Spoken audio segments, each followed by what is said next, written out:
Have you ever noticed that everything which begins must eventually end? The flower that blooms will wither. The day gives way to night. Each breath we take completes its cycle. We understand this truth intellectually, yet we live as if endings will never reach us. Consider this question: if you knew with certainty that you had only 1 year left to live, what would change about how you live today? Not tomorrow, not next week, but today. The answers that arise reveal much about what truly matters to you. They expose the gap between how you currently live and how you wish to live when faced with the awareness of an ending. This gap exists because we have forgotten the most fundamental truth of existence: impermanence. Everything changes. Everything ends. This isn't merely philosophical speculation, it is the fabric of reality itself. Yet, there is profound wisdom in this recognition. Impermanence isn't something to fear or resist. When fully understood, it becomes the most powerful catalyst for meaningful living. The awareness of endings awakens us to the preciousness of beginnings and the significance of what happens between them. Look at nature. The tree does not cling to its leaves when autumn arrives. The river does not resist its journey to the ocean. They demonstrate a wisdom we have forgotten, the wisdom of flowing with the natural cycle of beginnings and endings. Most people live unaware of impermanence until forced to confront it through loss, illness, or advancing age. We build careers, accumulate possessions, develop routines, creating the illusion of permanence. We speak of killing time as if we have an unlimited supply of it. We postpone joy, purpose, and meaningful connection for some imagined future that may never arrive. This is the modern dilemma. We live unconsciously, as if in a dream, until something shakes us awake. Often that awakening comes through pain, the end of a relationship, the loss of health, the death of someone close.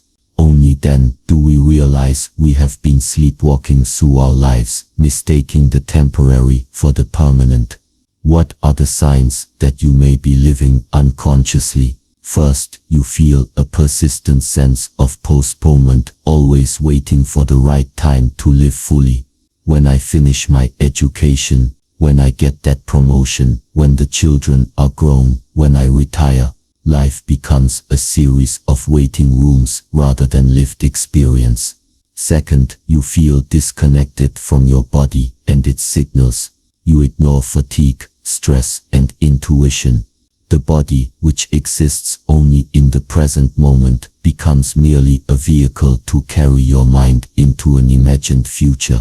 Third, you find yourself stuck in repetitive patterns despite their ineffectiveness or the suffering they cause. Like water flowing in the same channels, your thoughts and behaviors carve deeper grooves with each repetition. Fourth, you experience persistent dissatisfaction, a feeling that something essential is missing from your life. This creates a constant seeking the next achievement, relationship, or possession that promises fulfillment, but never delivers it lastingly. Finally, you find yourself surprised by time, wondering where the years have gone. This indicates you have been absent from many moments of your life, dwelling either in memories of the past or anticipation of the future. These signs reveal a mind that has not yet awakened to impermanence. Such a mind bases decisions on the unstated assumption that current conditions will continue indefinitely. It reacts with shock and resistance when change inevitably arrives. The first awakening occurs when we truly understand that endings are not exceptions to life, but essential components of it. Consider the breath. Each inhalation requires an exhalation to complete the cycle. Without the ending, there can be no new beginning. This principle extends to all aspects of existence. The ending of childhood allows the beginning of adolescence. The ending of one season permits the arrival of the next. Even at the cellular level, your body continuously releases what is no longer needed to make space for renewal. When we resist natural endings, we create suffering for ourselves and others. The relationship that has fulfilled its purpose but continues from habit or fear. The career that no longer aligns with your values but persists due to security concerns. The beliefs that once served you but now limit your growth. True wisdom lies not in clinging to what was, but in recognizing when something has completed its cycle. This doesn't mean abandoning commitments carelessly. Rather, it means bringing conscious awareness to the natural rhythms of beginnings, middles, and endings in all dimensions of life. With this awareness comes freedom, the freedom to release what no longer serves growth and to welcome what wants to emerge. There is profound peace in this surrender to the natural order of things, in allowing completions to occur with gratitude rather than resistance. The most powerful question becomes not, how can I make this last forever? But how can I participate fully in what is occurring now, knowing it will change? Consider the story of the monastery garden. For many years, a monk tended the garden with exceptional care. Each plant received precisely what it needed to thrive. Visitors came from great distances to witness its beauty and harmony. When asked about his secret, the monk replied, "I have no attachment to any particular arrangement. I observe what wants to grow and what wants to wither. I remove what has completed its cycle to make space for what seeks to emerge. The garden teaches me that care without clinging creates the most beautiful result." This monk understood what most of us forget, that impermanence isn't an enemy to be resisted, but a teacher to be embraced. His garden flourished not despite change, but because of his harmonious participation with it. The question then becomes, how might we cultivate this same wisdom in our lives? How do we awaken to impermanence, not as an intellectual concept, but as a lived reality that transforms our relationship with everything? The first step is simple observation. For 1 week, notice all the endings that occur throughout your day. The end of a meal, a conversation, a task, a thought. Notice your physical and emotional responses to these completions. Do you feel satisfaction, relief, sadness, resistance? There is no need to change anything yet, simply observe. Next, practice conscious completion of small activities. When finishing a meal, pause for a moment to acknowledge its ending. When leaving your home, take a brief moment to recognize the transition. These micro practices build the capacity to remain present during more significant endings. Another powerful practice involves reflecting on past endings that you initially resisted, but that ultimately led to growth. Perhaps the end of a relationship created space for self-discovery. Maybe a career setback redirected you toward more meaningful work. Within these experiences lies evidence of the hidden wisdom in endings. You might also experiment with voluntary simplification, intentionally releasing possessions, commitments, or habits that no longer align with your deepest values. This practice builds the letting go muscle that serves so essential during involuntary endings. Perhaps most importantly, develop a regular practice of mortality awareness. This isn't meant to be morbid but clarifying. Spend 5 minutes each evening reflecting on the fact that this day will never return. What would you have done differently had you held this awareness throughout the day?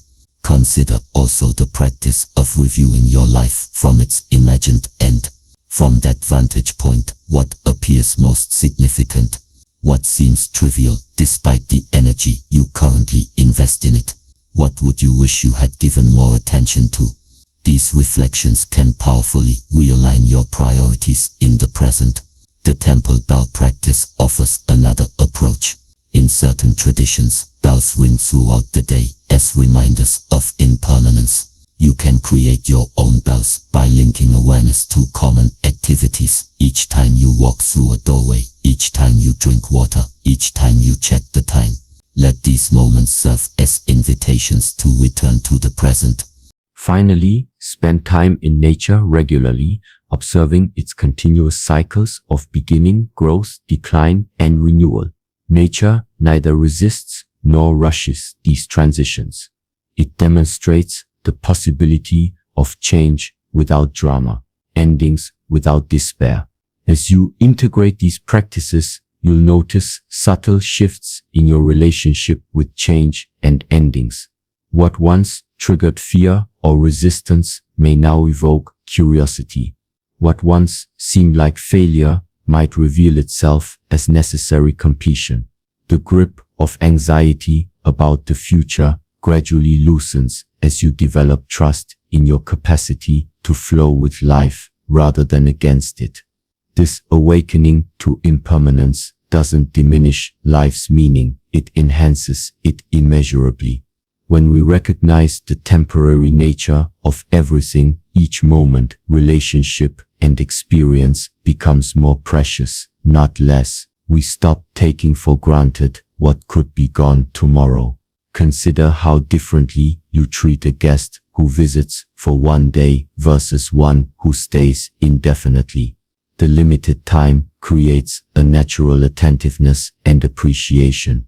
The same principle applies to life itself when lived with awareness of impermanence. This shift in perception transforms ordinary experiences. A simple meal becomes worthy of full attention. A conversation with a loved one becomes an opportunity for genuine presence rather than distracted habit. Work becomes not merely a means to future security, but an arena for present contribution. The truth is that we prepare for endings not by anxious planning, but by fully inhabiting beginnings and middles. The best preparation for any ending is a life lived with awareness, intention, and wholehearted participation. Remember the fundamental paradox. Those who understand the temporary nature of all things are most capable of finding meaning within that temporariness. Those who accept endings fully are most able to embrace beginnings wholeheartedly. This wisdom has been expressed in many traditions. All things must pass, says one. This too shall pass, says another. These aren't expressions of nihilism, but invitations to presence, to stop postponing authentic living while waiting for some imagined permanent state that does not exist. The heart that understands impermanence develops a particular kind of courage, not the courage that denies vulnerability, but the courage that embraces it. This heart knows that nothing lasts forever and chooses to love anyway, to create anyway, to engage fully anyway. This is the awakening that changes everything, the recognition that life's impermanence is precisely what makes it valuable. Its brevity is what makes it precious. Its changing nature is what makes each moment unique and worthy of attention. When we truly understand this, preparation for endings becomes not a fearful activity, but a life-affirming one. We prepare not by armoring ourselves against change, but by developing the flexibility to flow with it. We prepare not by controlling circumstances, but by cultivating inner qualities that transcend circumstances. The most important question then becomes, what qualities would you wish to have cultivated when facing significant endings? Perhaps resilience, wisdom, gratitude, generosity, presence. These qualities serve not only at life's end, but during every transition, loss, and change along the way. The invitation before you now is simple but profound: to awaken from the dream of permanence and to realize that the temporary nature of life isn't a flaw to be overcome, but the very condition that gives it meaning. In this awakening lies freedom from the suffering caused by resistance to natural endings. As we explore the wisdom of preparation in greater depth, remember this foundational truth: to prepare for any ending is ultimately to learn how to live fully in each beginning and middle. It is to develop the capacity to remain present regardless of what changes around you. This awareness transforms the very meaning of preparation. We prepare not to control the future, but to meet it with the full resources of our humanity. We prepare not by rehearsing endings, but by becoming more fully present to what exists now. What kind of preparation truly matters when facing the inevitable endings in our lives? This question draws us beyond the surface-level preparations most people focus on. Many approach preparation from fear, accumulating resources as a shield against uncertainty, creating elaborate plans to control the uncontrollable, or avoiding thoughts of endings altogether. Such preparation springs from resistance rather than wisdom. It seeks safety through control and certainty in a world where neither fully exists. Wisdom-based preparation follows a different path. It recognizes that the most valuable preparation occurs not in external arrangements, but in the cultivation of inner qualities. The person who has developed awareness, acceptance, and resilience carries these resources through any circumstance. While external provisions may prove inadequate or inaccessible when truly needed. Consider two travelers preparing for a challenging mountain journey. The first fills their pack with everything they might possibly need, so much that they become burdened by the weight. The second trains their body, studies the terrain, learns to find food and water along the way, and develops the mental fortitude to adapt to changing conditions. When a storm arrives unexpectedly, who is better prepared? The one with the heavy pack may find their supplies insufficient for the specific challenge faced. The one who developed inner resources can adapt, finding creative solutions with whatever is at hand. This illustrates the essential difference. Fear-based preparation attempts to eliminate vulnerability through external control. Wisdom-based preparation develops the capacity to remain centered and resourceful within vulnerability itself. The first pillar of inner preparation is awareness, clear seeing without distortion or denial. Awareness begins with acknowledging reality as it is, not as we wish it to be. It means recognizing the temporary nature of all conditions, including our own physical existence. Awareness also extends to understanding your inner landscape, recognizing habitual reactions, unconscious fears, and unexamined assumptions about what makes life meaningful. Without this self-knowledge, preparations will be driven by cultural conditioning rather than authentic values. The practice of awareness involves regular periods of quiet reflection. During these times, examine your relationship with endings. Notice where you resist natural completions. Observe whether your preparations arise from wisdom or fear. This honest self-examination creates the foundation for all other aspects of preparation. The second pillar is acceptance, not passive resignation, but active embracing of reality. Acceptance acknowledges that certain aspects of existence cannot be changed. We cannot eliminate impermanence or vulnerability from life. We cannot control all circumstances or outcomes. This acceptance isn't weakness, but profound strength. It directs energy away from futile resistance toward constructive response. As the ancient saying suggests, what you resist persists. What you accept transforms.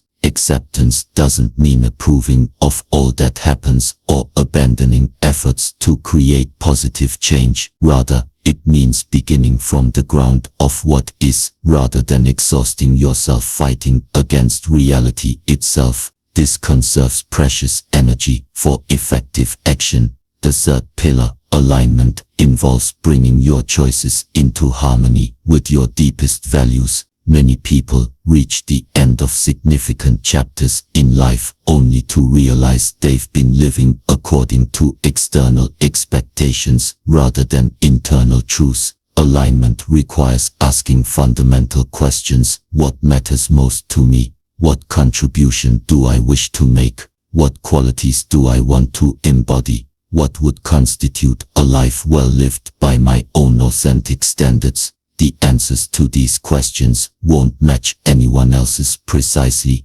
Your aligned life will not look exactly like mine or anyone else's. The question is not whether your choices match some external standard, but whether they express your unique constellation of values and gifts. The fourth pillar is action, translating awareness, acceptance, and alignment into tangible behaviors. Wisdom remains theoretical until embodied through practice. Action transforms insight into lived experience.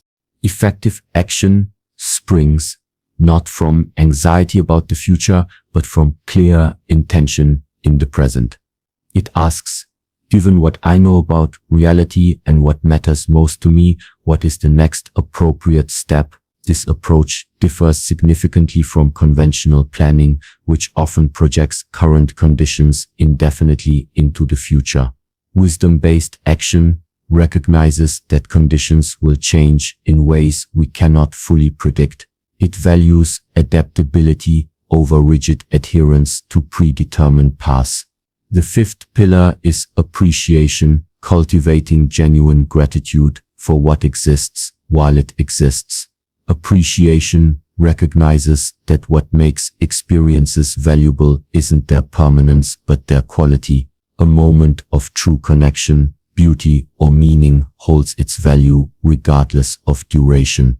Appreciation transforms our relationship with impermanence rather than diminishing life's significance. The recognition of its temporary nature enhances our capacity to value each experience. We stop taking for granted what will not always be available to us. This appreciative orientation counteracts the human tendency toward habituation, becoming blind to the wonder of ordinary experiences. Through familiarity, it continually refreshes our perception, allowing us to experience familiar relationships, activities, and surroundings as if encountering them anew. Together, these five pillars, awareness, acceptance, alignment, action, and appreciation, create a foundation for wisdom-based preparation. They represent not a one-time achievement, but ongoing cultivation through daily practice.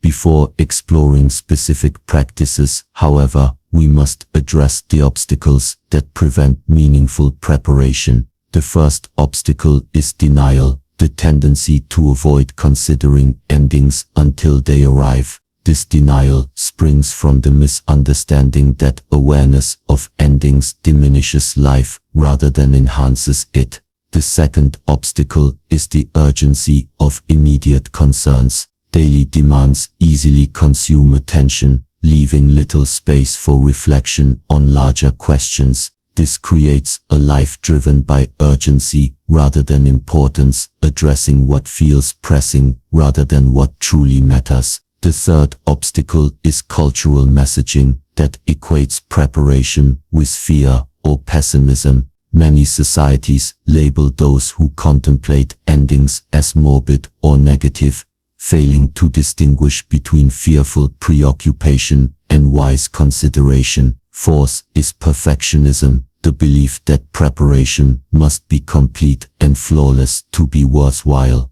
This perfectionism paralyzes action through impossible standards, making the ideal the enemy of the good. Finally, there is the obstacle of isolation. Meaningful preparation often requires conversation with others, sharing questions, insights, and intentions. Without supportive community, it becomes difficult to sustain practices that may diverge from mainstream patterns. How might we address these obstacles? The antidote to denial is gradual exposure, beginning with brief reflections on endings and slowly building capacity for sustained consideration. Just as eyes adjust incrementally to darkness, consciousness adapts gradually to difficult truths. For the obstacle of urgency, the solution lies in intentionally creating boundaries around time. This might mean setting aside specific periods, perhaps the first 30 minutes of each day or a half day each month,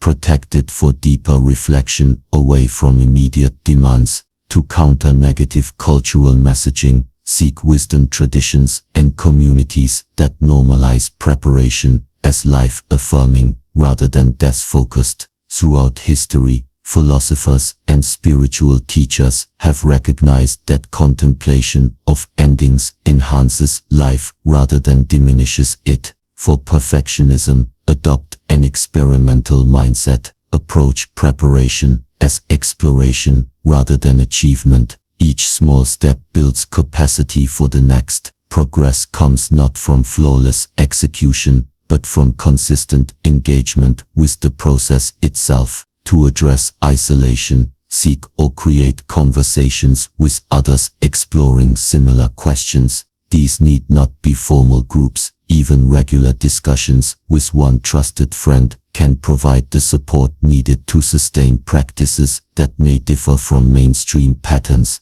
By addressing these obstacles, we create space for the transformative potential of preparation to manifest in our lives. This transformative power becomes evident through countless stories of individuals whose approach to life changed profoundly through wise preparation. Consider the story of the merchant who accumulated great wealth but lived with constant anxiety about losing it. His preparation focused entirely on financial security through ever-increasing assets. Despite his wealth, he found no peace. A chance encounter with an elderly gardener changed his perspective. The gardener owned little but radiated unusual contentment. Curious, the merchant asked his secret.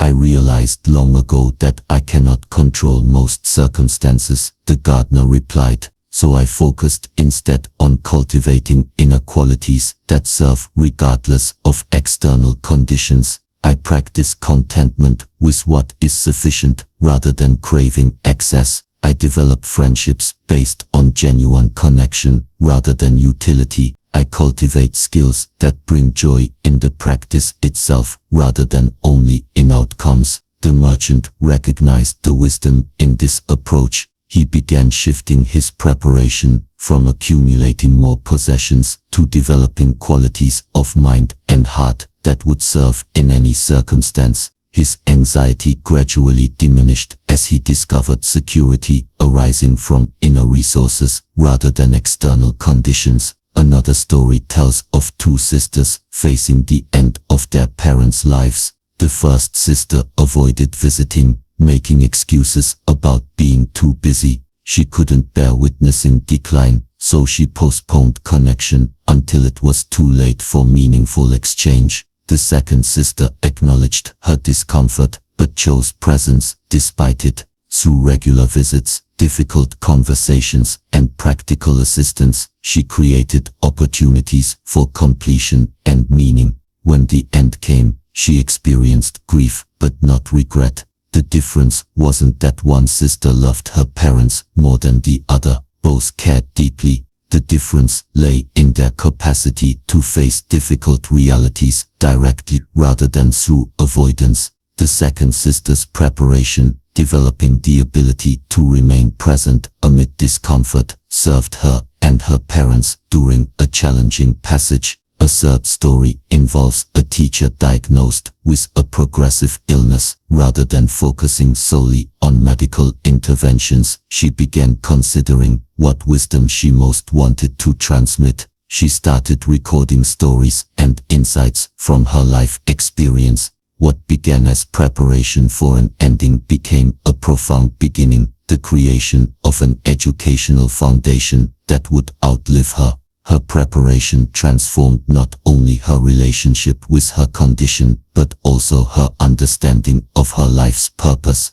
These stories reveal important patterns. First, meaningful preparation often involves shifting focus from controlling external circumstances to developing internal resources. Second, the capacity to remain present during difficulty serves as essential preparation for significant transitions. Third, what begins as preparation for endings frequently generates unexpected beginnings. With these insights in mind, we can explore specific practices for preparing the mind, body, and spirit. For the mind, the practice of regular reflection proves invaluable. Set aside time weekly to consider questions such as what is currently unresolved in my life? What conversations remain unfinished? What would I regret leaving undone or unsaid? These reflections aren't meant to generate anxiety, but clarity.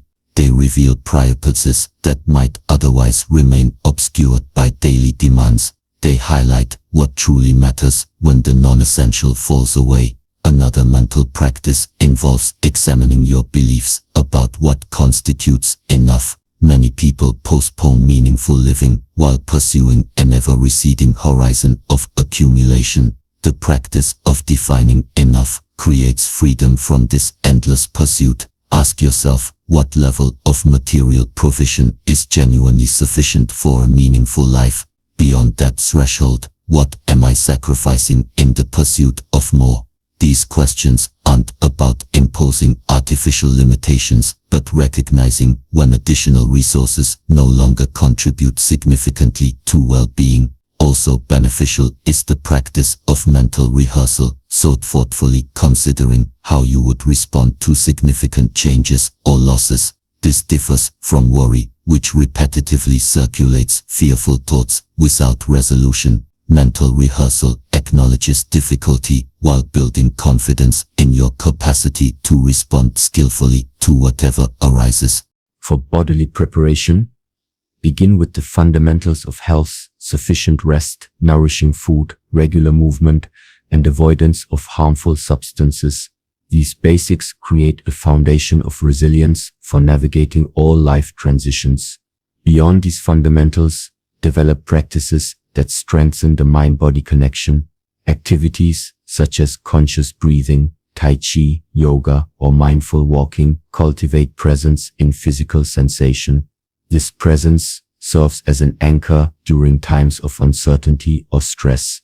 Particularly valuable is developing comfort with physical limitation. Rather than always pursuing maximum convenience, occasionally practice voluntary simplicity. Can you manage comfortably with less heat or cooling? Can you navigate a day with limited water use?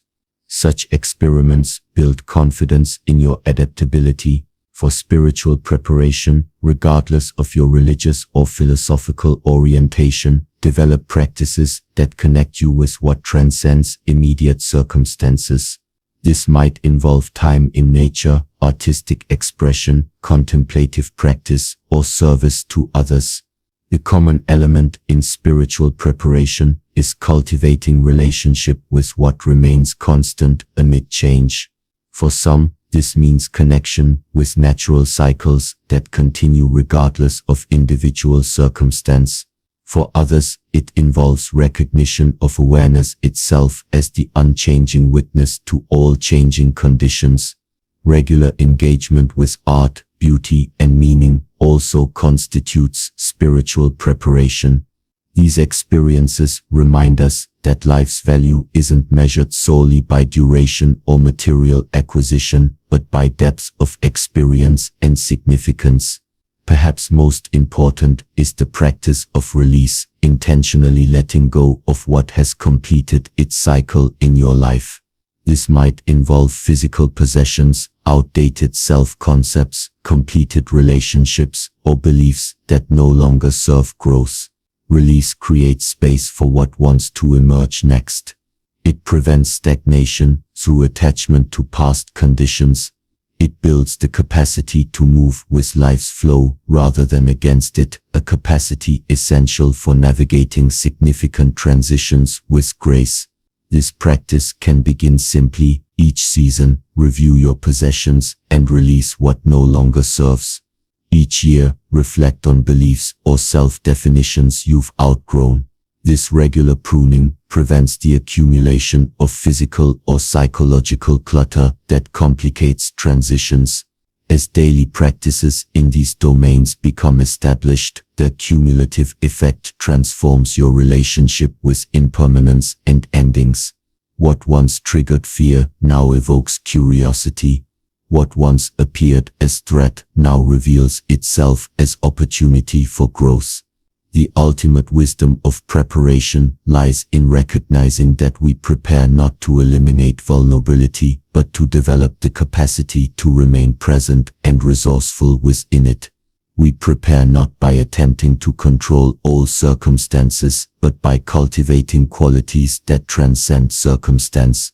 True preparation shifts focus from the question, "How can I prevent difficulty?" to the more empowering question, "What qualities have I developed that will serve regardless of what occurs?" The first question leads to anxiety, the second to confidence grounded in self-knowledge. As we consider how to integrate awareness of endings with full participation in present living, remember that wise preparation creates freedom rather than constraint. It liberates energy previously consumed by unconscious resistance to reality. It clarifies priorities obscured by habitual patterns.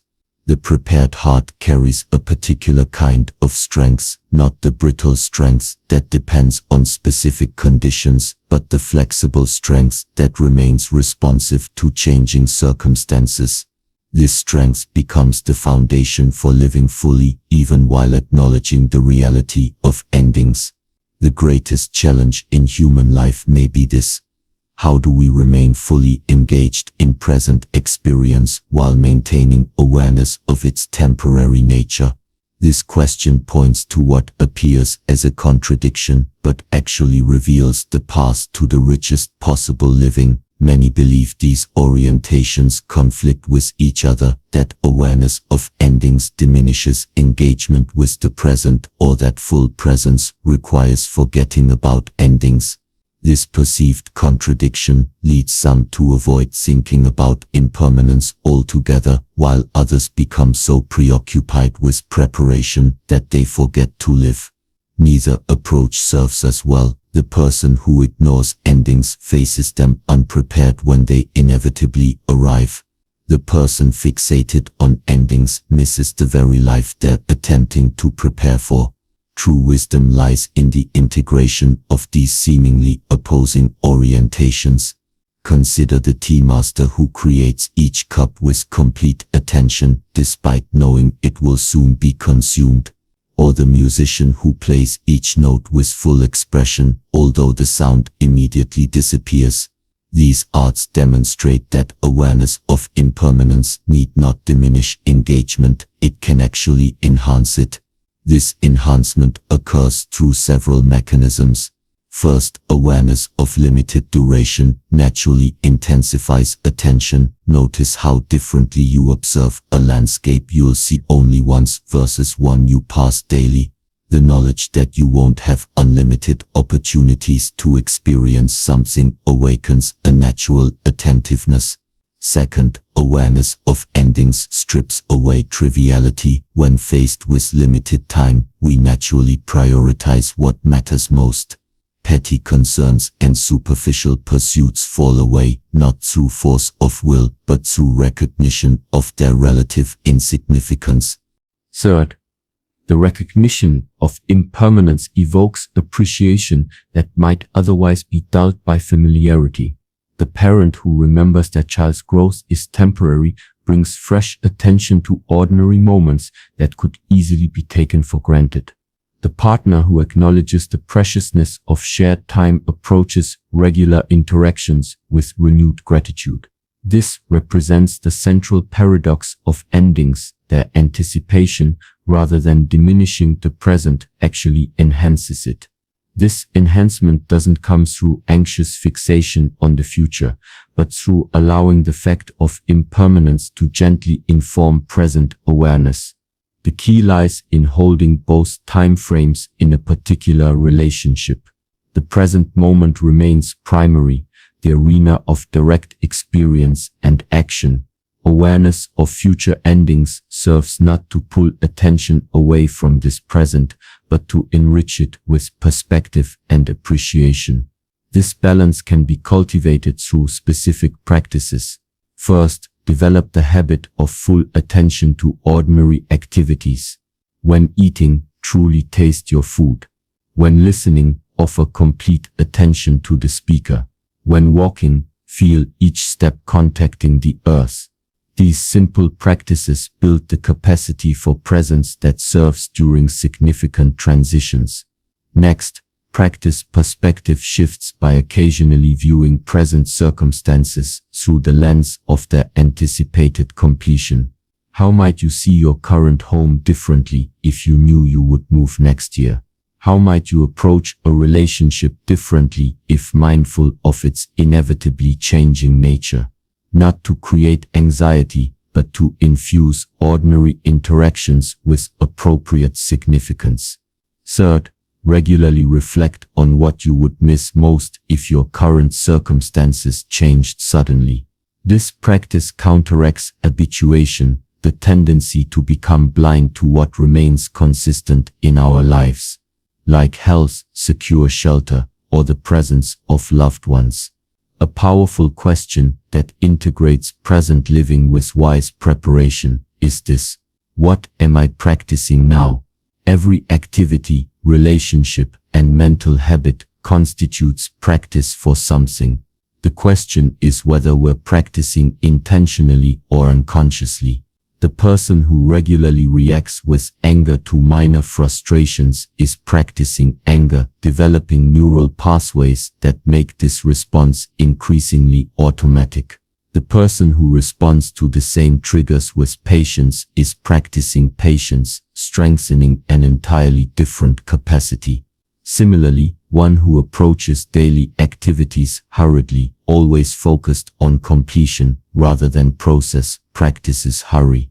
Another who brings careful attention to each task practices presence. Both are developing qualities that will serve or hinder during significant life transitions.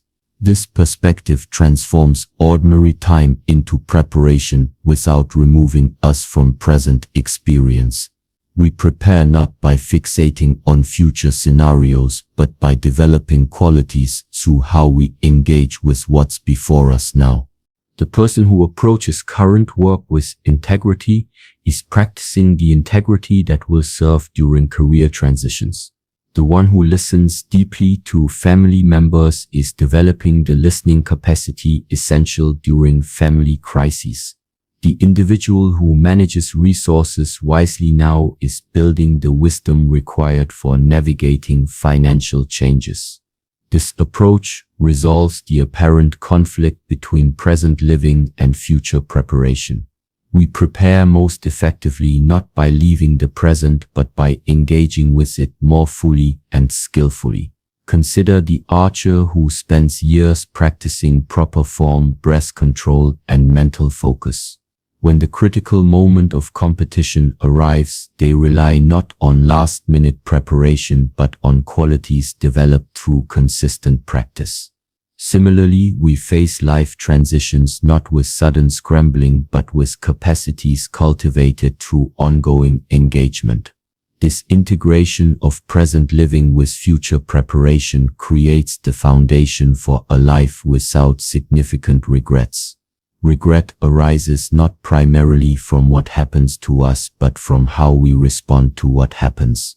It stems from knowing we could have lived more wisely with the circumstances we were given. What qualities would you wish to have practiced when looking back on your life? This question provides a powerful framework for present choices. Rather than basing decisions merely on immediate comfort or conventional expectations, we can evaluate options based on the qualities they allow us to develop.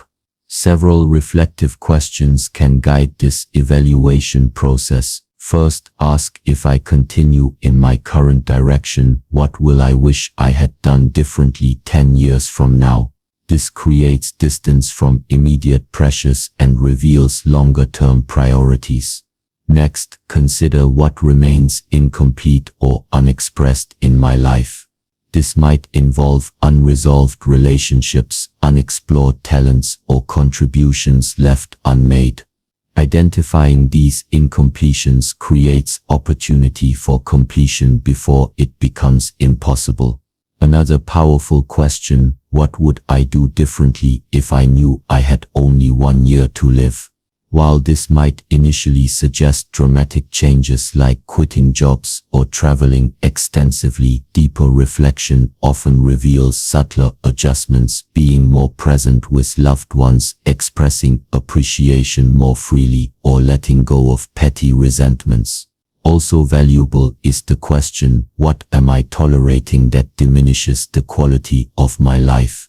Many people accept persistent energy drains, whether physical spaces that create disorder, relationships that deplete rather than nourish, or commitments that no longer align with values.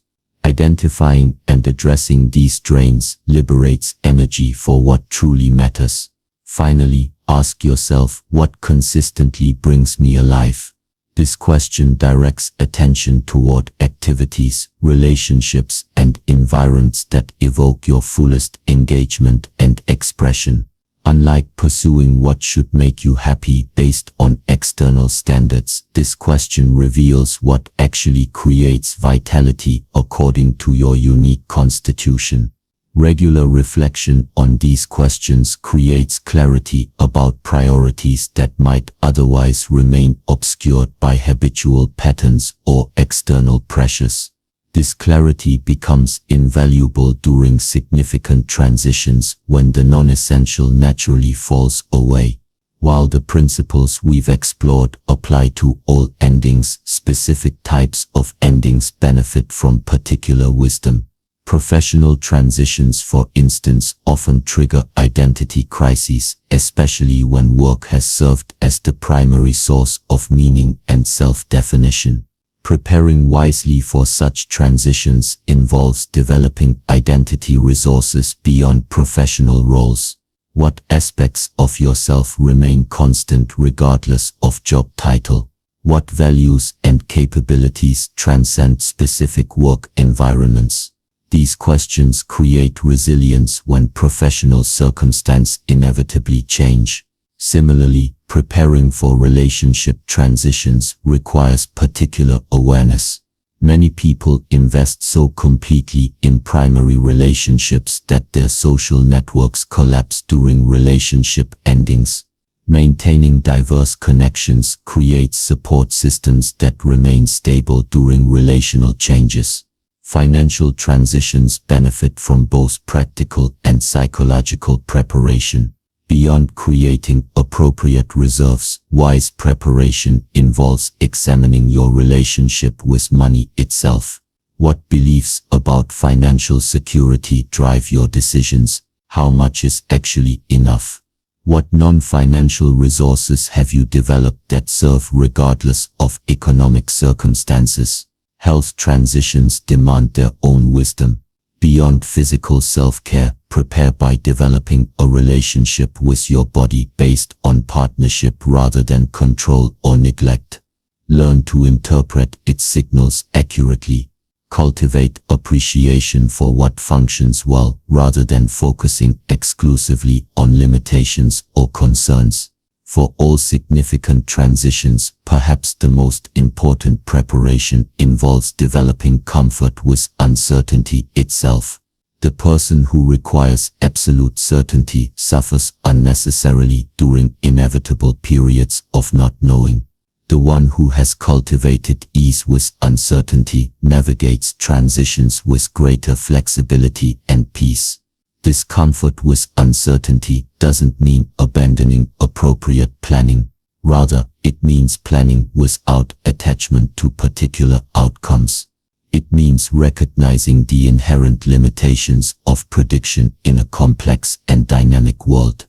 Consider the ancient practice of provisional planning, which recognizes both the value of preparation and its inherent limitations. I will do this if conditions permit, says the provisional planner, maintaining direction without rigid attachment to specific forms or time frames. This approach differs significantly from both rigid planning based on the illusion of control and complete abandonment of intentionality. It represents a middle path that honors both the value of direction and the reality of continuous change.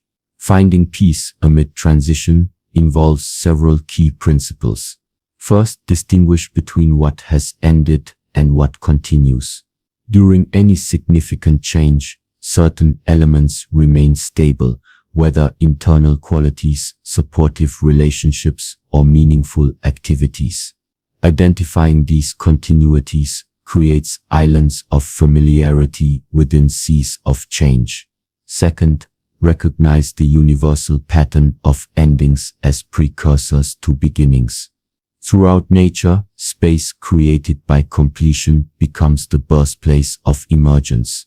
The forest fire that appears as pure destruction actually creates conditions for new growth that couldn't otherwise occur.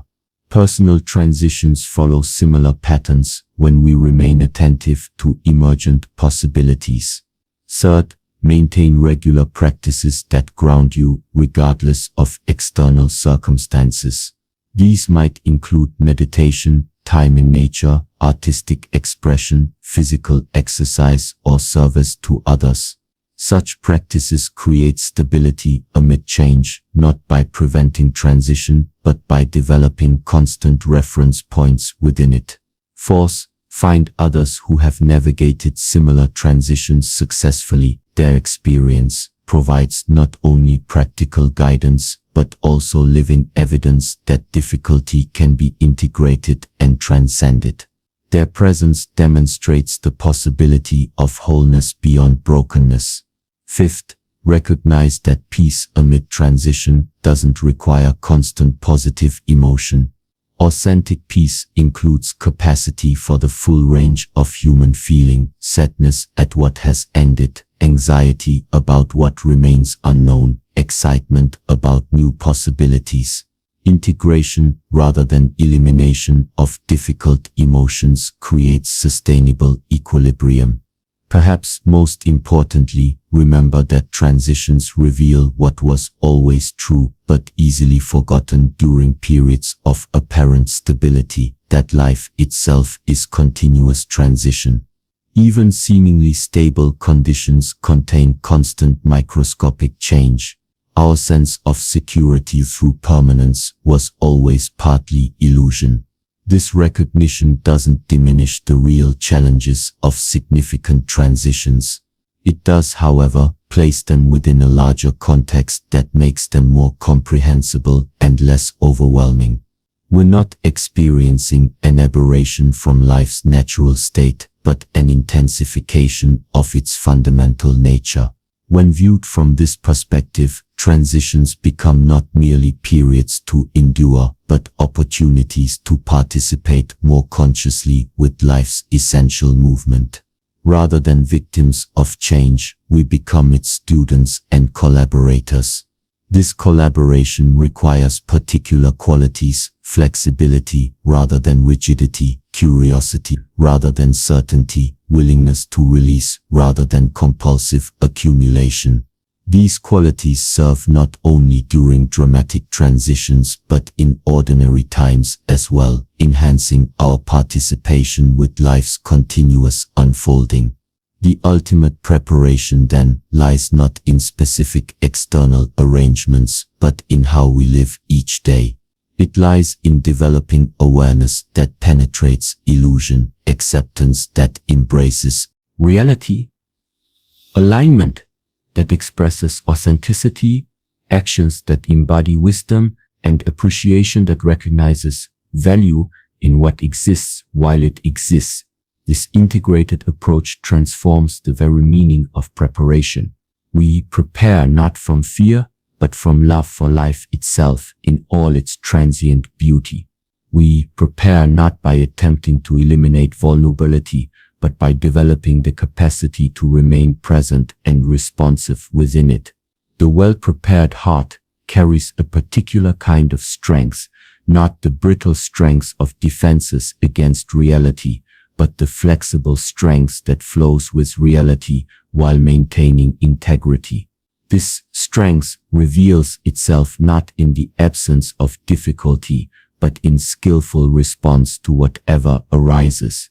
Such preparation creates freedom rather than constraint. It liberates energy previously consumed by unconscious resistance to impermanence.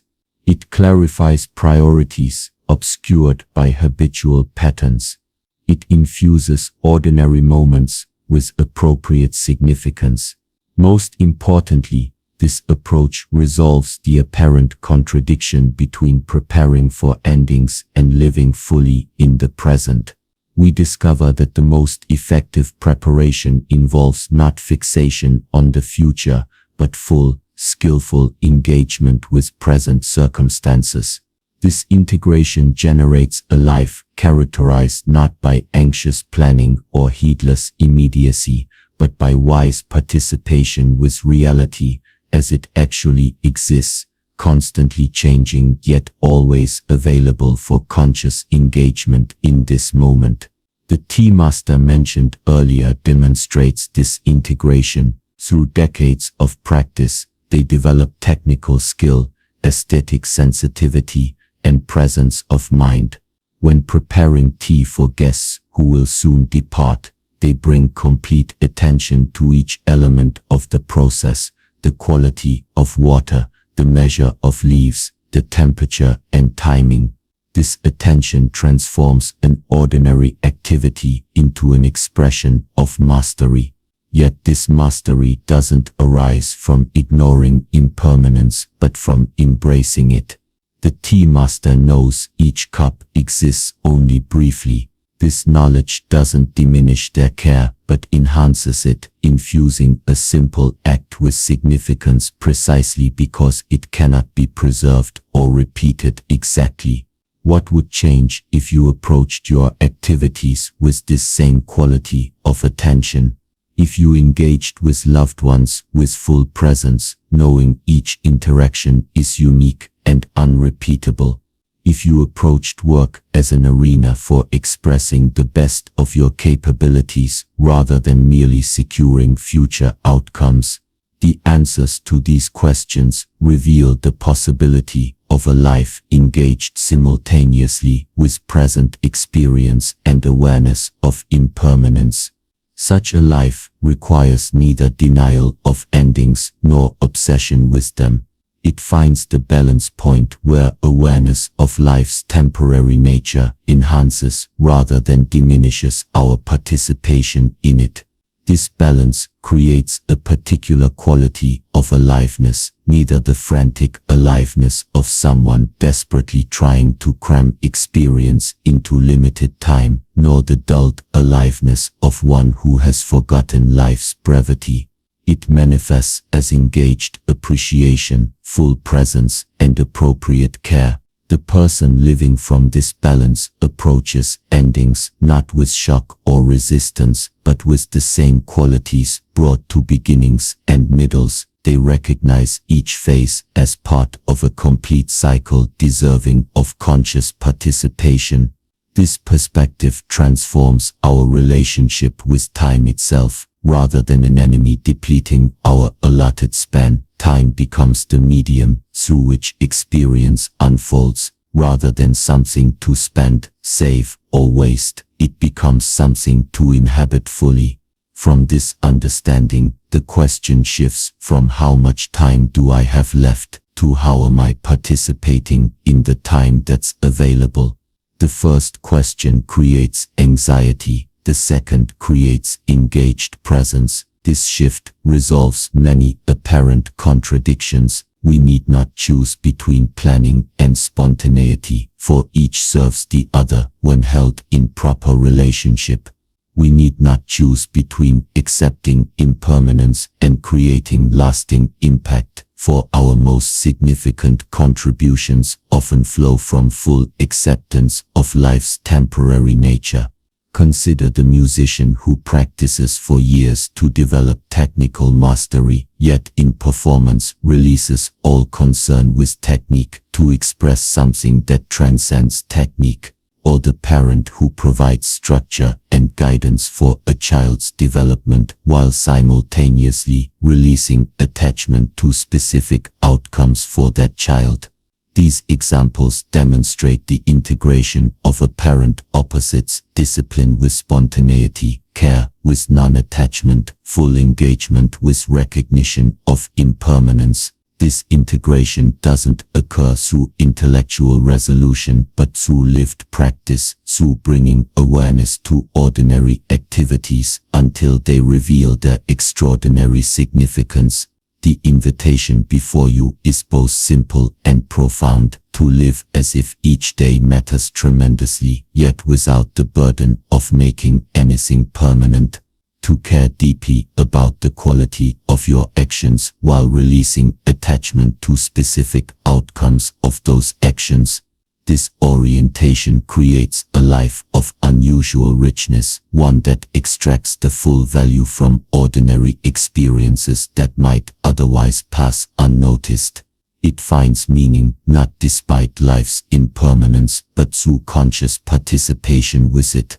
The great wisdom traditions have always recognized this paradox, that full acceptance of life's temporary nature doesn't diminish its value but reveals its true significance. That preparation for endings occurs not through anxious fixation on the future, but through developing qualities that infuse the present with meaning. In this understanding lies freedom from the suffering caused by resistance to reality itself. We discover that peace doesn't require denial of change, but arises from harmonious participation with it. We find that wisdom isn't the absence of vulnerability, but the capacity to remain present and resourceful within it. As you continue your own journey of awakening to impermanence and developing wise preparation, remember that this path isn't separate from ordinary life, but a transformed relationship with that life. It doesn't require dramatic external changes so much as shifting how you engage with whatever exists. Each interaction, activity, and choice becomes an opportunity for practice, for developing qualities that serve regardless of external circumstances.